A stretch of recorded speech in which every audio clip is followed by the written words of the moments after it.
차기 방송통신위원장으로 거론되는 이동관 대통령실 대외협력특보는 아들의 학교폭력 의혹과 관련해 하나고 선도위원회의 결정으로 전학 처분을 받았다고 해명하고 있습니다. 그렇지만 하나고는 선도위가 열린 사실이 없다면서 학교가 공식적인 기구를 통해서 당시 사안을 처리하지 않은 것은 잘못이라고 인정했습니다. 부장훈 기자의 단독 보도입니다. 이동관 특보는 지난주 아들의 학교 폭력 의혹에 대한 입장문에서 2012년 전학을 가게 된 배경은 당시 학교 선도위원회의 결정이었다고 했습니다.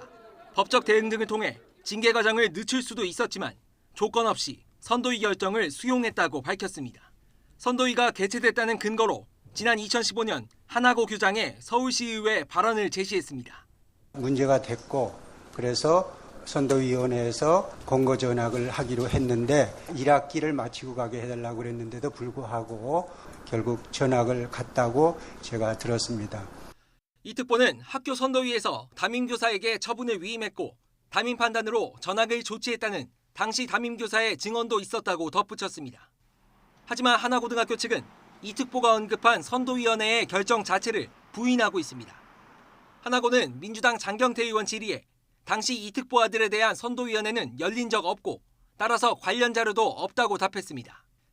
학교폭력위원회는 열리지 않았지만 그래도 선도위라는 공식 절차는 거쳤다는 이 특보 측 입장과 정면 배치되는 답변이라 하나고에 다시 한번 사실관계를 물었습니다. 현직 하나고 고위 관계자는 YTN 취재진에게 선도위원회는 공식적으로 접수하고였는데 그런 게 없었던 것 같다면서 사실관계를 정확히 몰라서 몇몇 사람이 논의한 것을 듣고 당시 교장이 그렇게 답하지 않았을까 싶다고 설명했습니다. 또 선도위나 학폭위 같은 공식 기구는 아니지만 당시 교장이나 교감 등이 내부 논의에서 전학을 가야 하는 사안이라고 결정했을 거라고 말했습니다. 이 특보 측이 근거로 내세운 선도위 개최 발언을 한 전직 교장은 연락이 닿았지만 답하지 않았습니다. 하나고 측은 당시 이군과 부모는 전학을 1학기 말까지 미루려 했지만 전학을 시켜야 한다는 학교의 의지가 굉장히 강했다고 밝혔습니다. 피해 학생들이 상담을 요청해온 2012년 3월부터 이 특보의 아들이 전학 조치된 5월까지 2달 동안 선도위든 학폭이든 학교 차원의 공식 조사 절차는 이뤄지지 않았습니다.